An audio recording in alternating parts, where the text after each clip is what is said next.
I'll go briefly over the bridge loan structure, and then I'll email Vladimir, and he can send you all of it.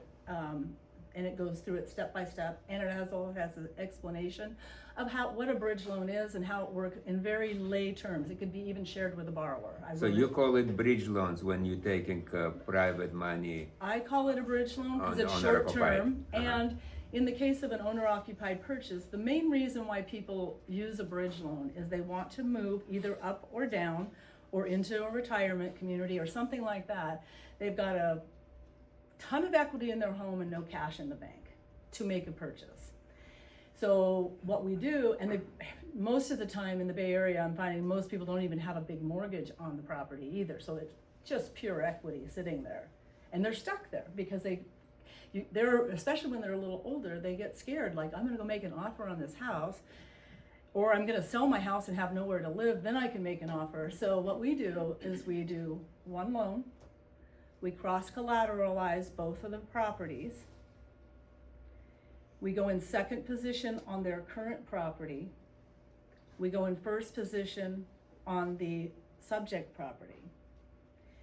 And it's a TRID loan, it's owner occupied. I can do it for non-owner, but we're talking right now about owner occupied. So it is a TRID loan, which means all the waiting periods, all the disclosures. It's like any other loan you would do, except that escrow has a different job, because we're giving her or him 2 properties in the same escrow, and we're doing 2 deeds of trust. So if you think about it as just one loan and not get mired down in the little tiny details, it's a loan, the same exact as you're doing every single day, except you're helping people get where they want to go with a lot less stress.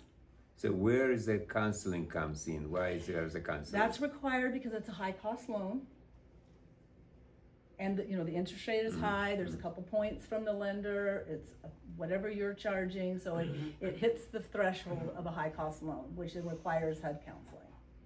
And counseling done over the phone? It's over the phone. I even have a free one now. I found a free person, very good. I see. It's about up to 30 minutes. I see. That's reasonable. Yeah, it's not a big deal, and most people they go over the disclosures with them. That's what they do.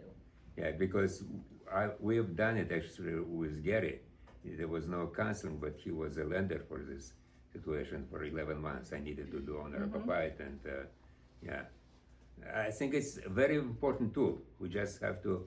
It's one of the tools added to our, whatever we have. If I was going to market this from your perspective, I would go talk to every realtor that I knew to tell them, because they're the ones that are feeling the pain. They've got a client that they know wants to go and can't. So when they hear about this, they are like so excited. They're like, okay, I can get them moving now. There are monthly payments on this program? There are monthly payments.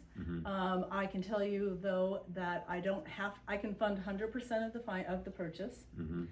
I can fund extra reserves if they need them to make the payments, if the equity is there. I see. Okay, so now you can cover the monthly payments with the reserves. Yes, I can. Give them the money for doing it. I've even funded enough to do some fix-ups on the property before they move, so they can stage it and as get long them as top numbers dollar. work.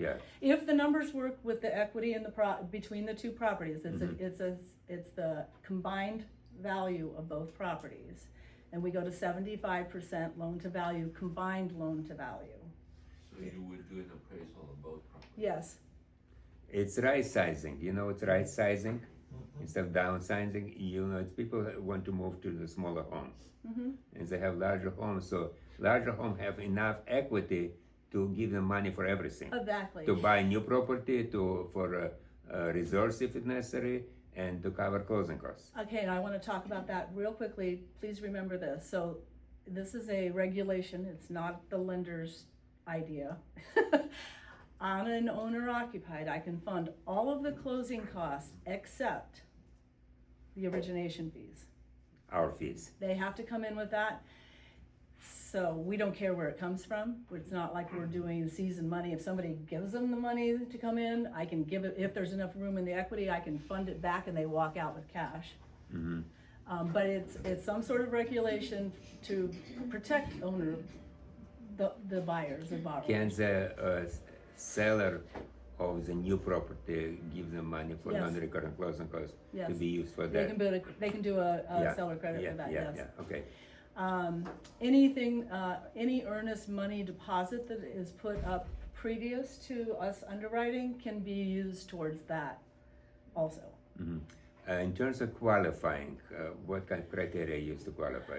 We don't have a credit score minimum. It's mainly, we don't wanna see mortgage lates. We don't mind a couple, a late 6 or 12 months ago on a credit card, but mortgage lates is gonna be a trigger. And how about income qualifying? Do you need income Well, to qualify? So we do this two ways. So we do have to ATR because it is a TRID loan. So we're gonna look at tax returns, even if they're self-employed and we know what their tax returns look like, right? Because we're doing bank statement loans. In the case where there isn't a lot of income, I will do an analysis of 12 months bank statements to show that there's cash flow. So we wanna see some cash flow. We will combine cash flow and their, whatever retirement funds they have, any money market, so it's kind of a combination of, do they have enough money to make these payments for 11 months? That's But our main if concern. you're giving them money to make those payments, We include that. hold on, I know you included, but why do you care about how much they're making if you're giving money to make payments? We just like to see, we have an obligation, so with the private money, it's usually a fund that is pooled money of a lot of different investors. And our agreement with them is that we will do our due diligence, that we have a good borrower, we have a good property, and so we do that Yeah, because I it's our understand. commitment. That's it. But do you have ratios? In other words, No, there's not really a ratio. It has to make sense. This is critical. That's critical. Yeah.